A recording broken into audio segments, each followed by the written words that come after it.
So once again, we are going to factorize this expression. This expression is given as 3a squared plus 17ab plus 24b squared. And you know that it exists of this form, but the only difference there is that it's having two variables, that is the a and b. Okay, but when you come across this kind of problems, you don't panic, because still the same procedures you use in solving uh, any form of quadratic expression that does not have two variables, that have only one variable, is the same procedure you will use here. So what we do is that we'll write down this expression first, and we'll consider this to be our first term, and consider this one as our middle term, and this other one as our last term. All right. Even if you take this one as first term, this one as last term, it does not change anything, right? So what we are going to do now is, going to the first step, we have to multiply this, multiply the first term by the last term, multiply 3a squared by 24b squared.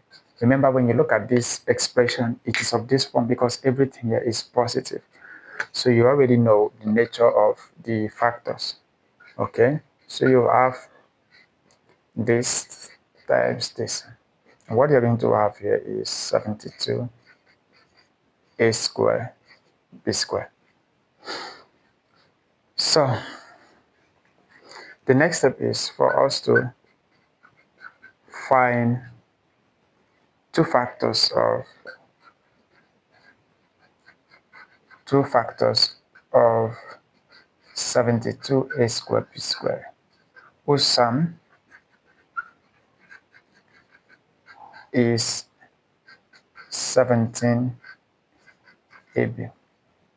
All right. So we are going to write table as usual. Factors of 72a squared b squared and sum of factors. So if we are using 1 and 72, you have an AB and 72AB. That is 1 and 72. The sum would be 73AB because it's positive. This positive. I told you that whenever you are handling problems of this form, where you have everything positive, all right, that the two factors you are looking for, the two factors all will be positive. So the next one is if you are using 2 and 36. So you are going to have 38 AB. So if you are also using 3, let's say you are using 3, so we are just looking for two factors, whose sum will be 17. You can just go directly if you actually know the factors, you can.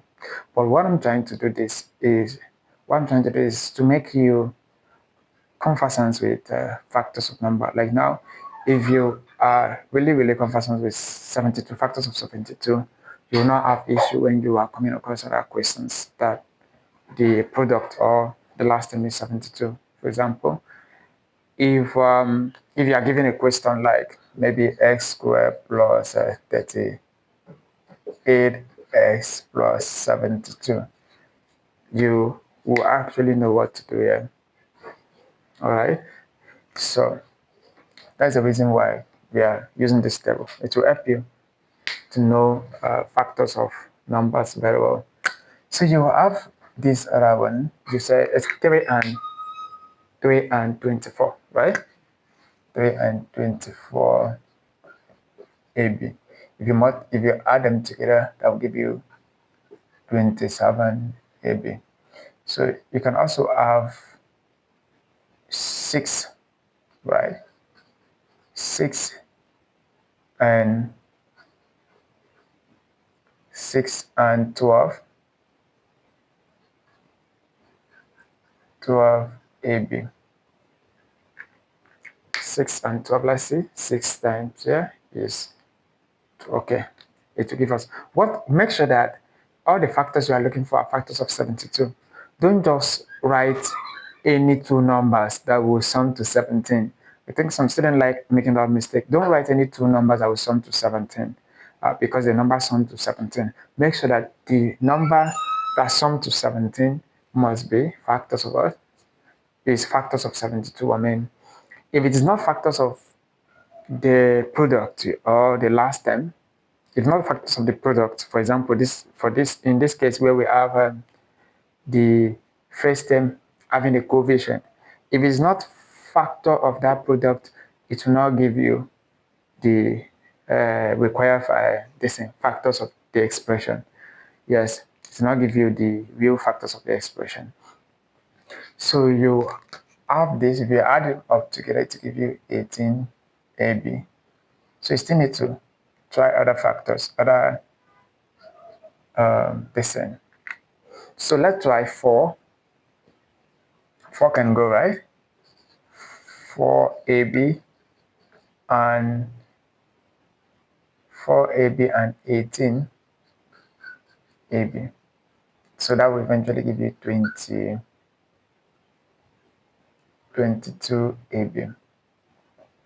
All right, let's try something else. Let's try 8ab and 9ab. So if you ask me, sir, where are you getting these numbers from? I'm just looking at factors of all two numbers that can multiply to get 72. That is all two numbers whose factors are whose products are meant. Sorry, products are 72. So 8 and 9. If you find the product of 8 and 9, it will give you 72. So, but when you add them up together, give you 17ab. You see, a number can have as many factors as possible, but what you are actually looking for is the factors whose sums will give you the middle term. So this particular one, we have this. So what we do next is to replace plus 17ab in the original expression with plus 8ab plus 9ab. So, and we are going to have this 3a squared plus 8ab plus 9ab plus 24b squared. So yeah, you factor out what is common. Only thing is common here is only a. So when you bring the a here, it will be, since we have solved questions, so you know that a squared is a times a. If you cancel a, it give you a. So you have 3 and a. Over here you have a cancel a, you have 8b over here. So this other one, between 9ab and 24b squared, you know that b is already common and 3 is common to both of them. So you have 3b. All right, 3 cancel 3 here, 3 cancel 9. All right, 3, b cancel b, you have a. Then 3 cancel 24 8 times, and then this one is b. So what is common again is the bracket. So you have 3 plus 8ab. Then the coefficient of the bracket will go into another bracket, and that gives you the factors of that expression. So that is how the expression is factorized.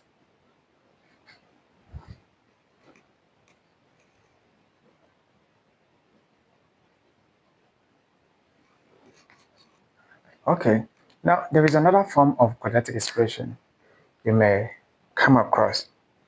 It's when you have an expression of this form: ax minus c equals to 0. In this case, you are having b x to be 0.